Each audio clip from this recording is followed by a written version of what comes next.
I'm Chef Mike Moses, and welcome to my kitchen. Today, sous vide curry chicken. It's really easy, and it sounds delicious, and I'm going to show you how to make it with my new INKBIRD ISV 101W. And I'll have a description in the link below so you can pick one of these up. It's a great sous vide machine.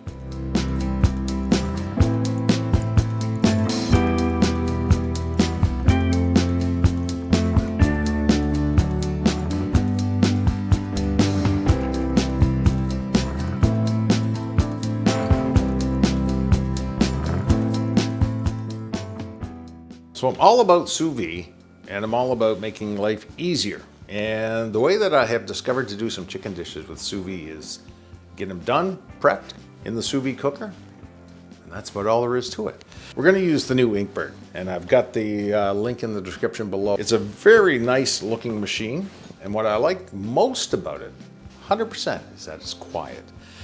This machine is very simple to use, very safe. It has a minimum maximum water level. It has a dial, so you can actually access the menu from the screen. A little button to say enter, yes, okay. There's also an app that comes with this, very easy to use, and it's on your Wi-Fi network at home, so it doesn't matter where you are in the house, you always know what's cooking in your sous vide.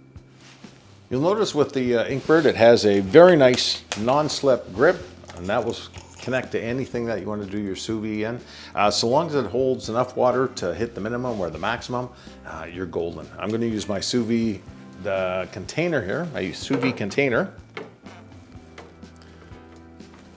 I'll put the INKBIRD in it, plug it in. Some safety features, you know, it has a very short cord, so you're not tripping over cords. It is temperature protected, water protected, so that if the temperature sensor doesn't work, it shuts off, and it's very safe. Like I said, we're going to do a chicken curry, and we're using white meat, so we're using the breast of the chicken, and we want to cook it for about an hour and a half at 144 degrees in the sous vide machine. You're probably saying, well, what about 165 or, you know, proper temperatures? 144 degrees in the sous vide under vacuum will give you safe, delicious, tender chicken. And if 144 degrees is not enough when you want to serve it, you can always heat it up in the pan afterwards. Okay, so let's get our mise en place ready here. First of all, I have my chicken ready to go. I have 2 breasts here, and I just want to season them lightly. A little bit of salt, a little bit of pepper. Look at that, no grinding.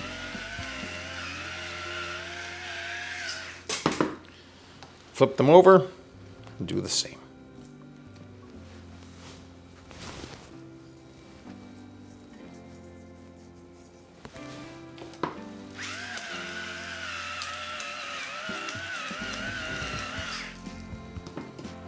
And we'll put these aside for a moment.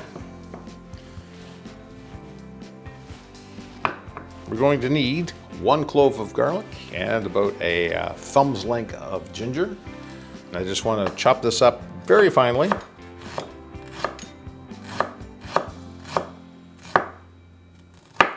And these are more for the aromatics that are going to go into the curry. Bring them all together.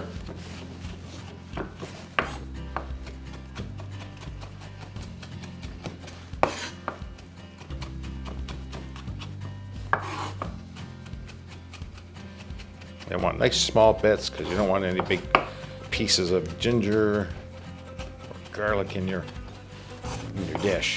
And for the chicken breasts, these are real simple. You just want about a 1-inch bite. So we're going to cut it into 3s.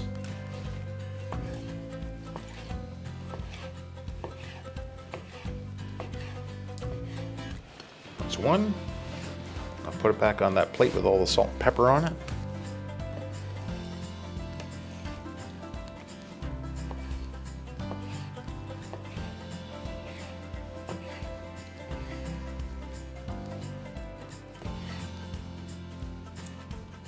Go.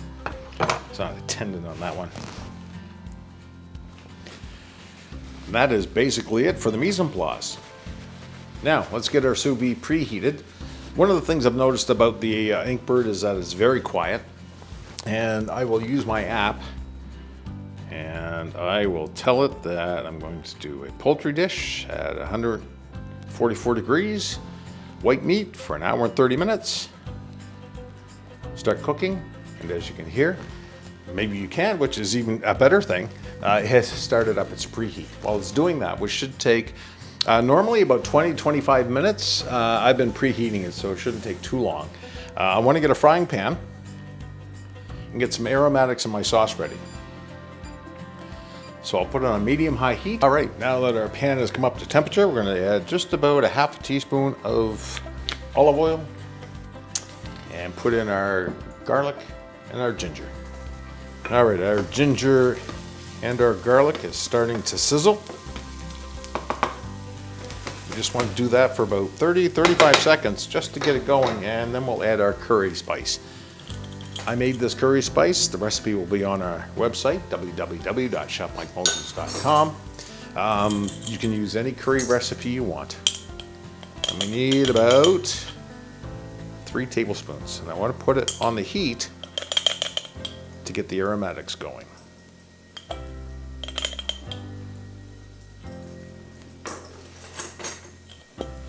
Oh, smells like curry. Spin that around a little.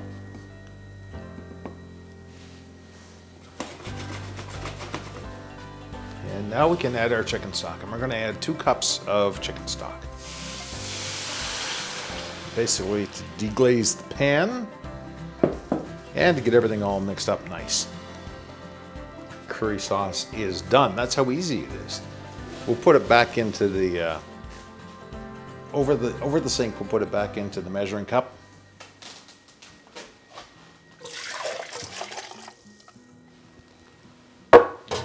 So we have everything, and it makes it easy to pour. All right, to put things together, we're going to need a Ziploc bag. Use the freezer bags if you haven't got a vacuum sealer. And the reason I say freezer bags is they're a lot tougher and they can withstand the heat. I'm going to put some gloves on while I handle the chicken. And we're going to put our chicken right into the bag.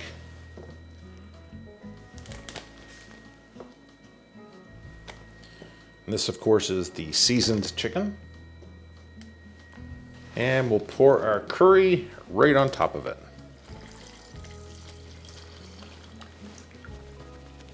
Make sure you get all the goodness, all the spices and all the ginger and the garlic. Then we have to seal it up. There's 2 ways to do this. One is you can zip it all the way up to the end, suck the air out, or you can partially zip it, drape it over the counter, just until the water starts to come up,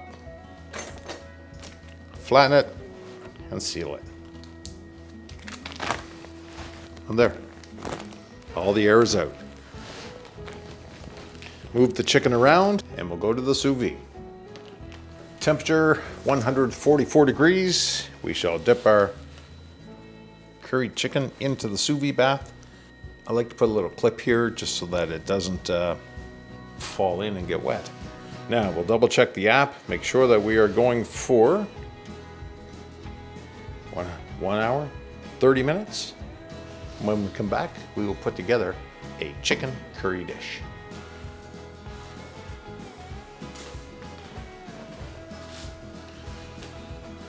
All right, our hour and a half is up. Our sous vide curry chicken is done. So we'll take it out of the sous vide, dry out the bag. And you may notice it's very, very watery.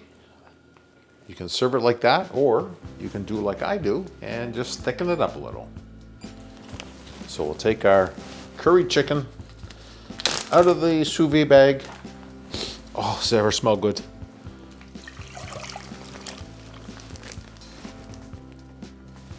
Pour it in the pot, and we shall wash this bag for later. We're going to make a corn starch, or you could use potato starch. Just make a slurry. Make sure everything's all mixed up good. And we'll pour it into our curry chicken. And to add some dramatic flair, let's put in some peas. All of them. All right, now we just have to stir this till it comes up to just under a boil and it will thicken.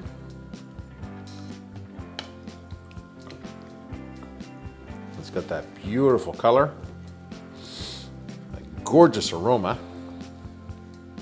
And if you'd like to save, a little hint on saving some water, that water is 144 degrees, just about the right temperature to do dishes, so you pour it in the sink and do your cleanup afterwards. All right, get this stirred a little. We're going to serve this over some rice. Cornstarch is doing its thing, thickening up nicely. Going to give another minute and a half. We'll pour it over our rice and we'll be ready for our curry chicken. So if you're not ready to serve this right away, once it's cooked, you can put it in the fridge. It'll last 2 to 3 days, and then you can just haul it out, put it on your stove, heat it up, and serve it. You can make all kinds of meals in advance like that. Let's serve it up and see what she looks like.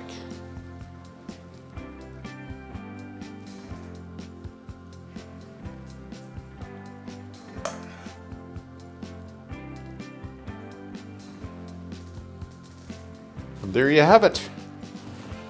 Curry chicken on rice, Moses style. If you like this video, please don't forget to give me a thumbs up and subscribe if you'd like to see more.